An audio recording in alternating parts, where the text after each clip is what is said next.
Hello बच्चों, what do you know by AC generator. Plus two में ये question बहुत बार आता है एग्जाम में। एसी जनरेटर क्या होता है?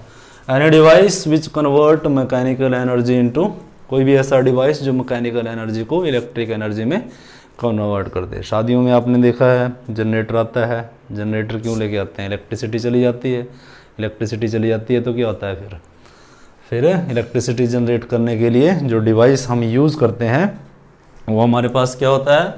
जनरेटर होता है। एक्चुअली हम क्या करते हैं, इंजन लगाते हैं, उसमें इंजन के साथ जो है आर्मेचर कॉयल लगा होता है। ये जो आर्मेचर मैंने बीच में लगा रखा है PQRS, ये इंजन के साथ फिट होता है।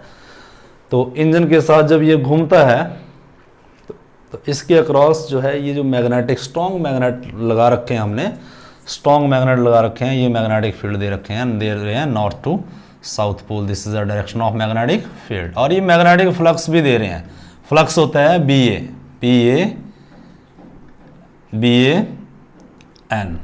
नंबर ऑफ टर्न कितना है, ये फ्लक्स है। तो जब भी फ्लक्स, और फैराडे का स्टेटमेंट है whenever this flux changes through any area there is a production of, if that area is related to a conductor then there is a production of induced EMF। ये Faraday का statement है। Faraday का statement, अगर आपने Faraday का statement किया है तो this is very easy to understand. मैंने बोला मेरा स्टेटमेंट है डिवाइस विच कन्वर्ट, ऐसा कोई भी डिवाइस जो क्या करता है मैकेनिकल एनर्जी को इलेक्ट्रिक एनर्जी में कन्वर्ट कर देता है। तो कंस्ट्रक्शन, पहले कंस्ट्रक्शन समझ लेते हैं। कंस्ट्रक्शन ये बनाने के लिए हमें क्या चाहिए? एक तो पहले इंजन चाहिए, नंबर 1 इंजन जो इस कॉइल को, ये जो बीच में कॉपर की बनी होती है ये कॉइल, इसको इस तरह से बनाया होता है। तो इंजन से इस कॉइल को, ये कॉइल जो है इंजन से कनेक्टेड होती है और ये रोटेट करती है। जब ये रोटेट करती है इसके बीच में, तो पहली रिक्वायरमेंट तो हमारी इंजन है, दूसरी हमारे स्ट्रॉन्ग मैग्नेट,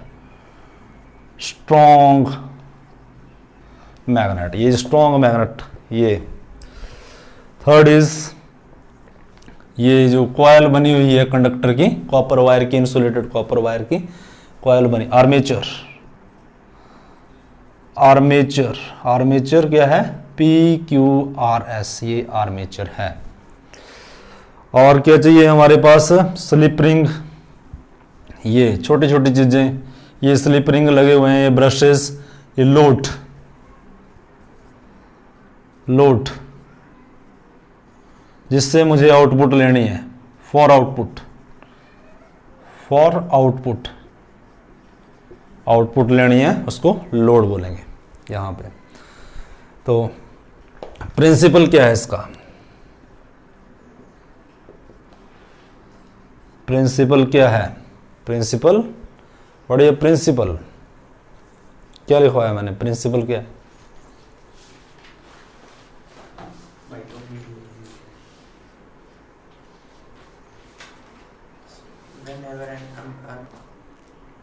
चल प्रिंसिपल इसका, principle is EMI, electromagnetic induction. Electromagnetic induction क्या होता है? ये जो आर्मेचर बना हुआ है, जब ये घूमेगा तो इसके अक्रॉस मैग्नेटिक फ्लक्स ये चेंज होगा। मैग्नेटिक फ्लक्स चेंज होगा तो इसमें EMF जनरेट हो जाएगा according to Faraday law of electromagnetic induction. What is the statement of Faraday? Faraday का स्टेटमेंट है d∅dt जहां भी होगा वहां पे प्रोडक्शन हो जाएगा इंड्यूस्ड EMF का, राइट। और ये माइनस साइन लेंजेज लॉ है। तो इस लॉ के अकॉर्डिंग जो है EMI जनरेट होता है, इलेक्ट्रोमैग्नेटिक इंडक्शन। कॉइल के रोटेट करने से अगर करंट जनरेट हो जाए, that is known as electromagnetic induction. तो मान लेते हैं ये जो कॉइल रोटेट कर रही है, इसकी एंगुलर स्पीड ओमेगा है। Angular speed of coil, omega. तो एंगुलर स्पीड क्या होता है? ओमेगा होता है angular displacement divide by time t। तो एंगुलर डिस्प्लेसमेंट कितना बन गया? Theta is equal to omega t, theta is equal to omega t. मेरे पास इसका जो ईएमएफ आता है, ईएमएफ वो आता है E is equal to E naught sine omega T, ये आता है E is equal to E naught sine omega t. ठीक है,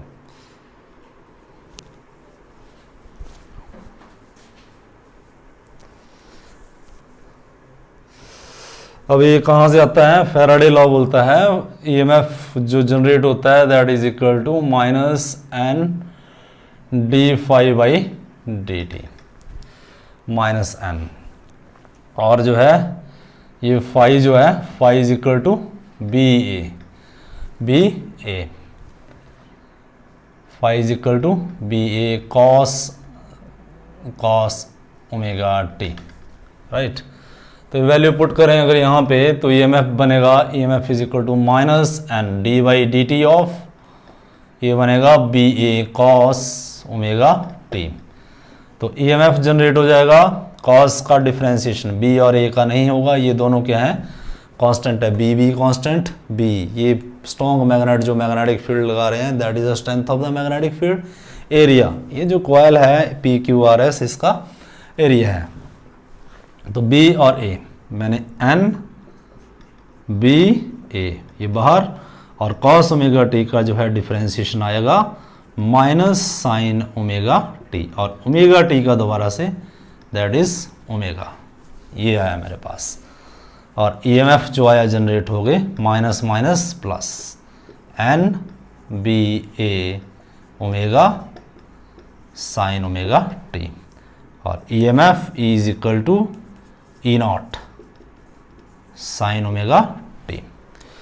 अब ई नॉट मैंने लिखा मैक्सिमम ईएमएफ किन सिचुएशन पे जनरेट होगी, ईएमएफ ई नॉट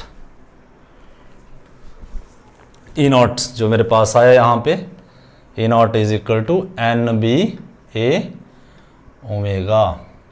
ये बेटा लार्जर ईएमएफ जो है, अगर ज़्यादा आपको वोल्टेज लेना है तो ज़्यादा वोल्टेज या तो कॉइल में ज़्यादा नंबर ऑफ टर्न हो, ज़्यादा voltage directly proportional to number of turn, या आप मैग्नेटिक फील्ड के स्ट्रेंथ को इंक्रीज कर सकते हो, you can increase the strength of the magnetic field. इस कॉइल का एरिया इंक्रीज कर सकते हो, लेकिन एक सर्टेन लिमिट है इसकी भी, और इसकी स्पीड इंक्रीज कर सकते हो। ये सारे फैक्टर्स हैं on which maximum EMF depends, maximum EMF depend. और करंट कितना बनेगा यहाँ से, आई आर, यहाँ से I R is equal to E naught sine omega T, और मेरे पास करंट का value I is equal to E naught by R sine omega T. ये E naught by R, E naught by R that is I naught, maximum current. और maximum current I naught is equal to E naught by R, और it is equal to E naught किसके बराबर है, N B A omega by R. तो resistance बढ़ाएं अगर इसका resistance, तो रेजिस्टेंस हम क्या करते हैं, थिक वायर लेते हैं इसमें, ताकि रेजिस्टेंस ना हो उनका, राइट। रेजिस्टेंस कम हो तो हमें करंट क्या मिलेगा, मैक्सिमम करंट मिलेगा। So this is the way we can achieve the maximum current by increasing these parameters. If I increase the number of turn, I increase the magnetic field, external magnetic field, I increase the area of the coil, I increase the angular speed, then maximum current can be obtained. And also by reducing the value of R, the maximum current can be obtained, right? So this is the dynamo, this is the principles, and this is the way how can we achieve maximum output through AC generator. AC generator is a device which convert mechanical energy into electric energy. That's all.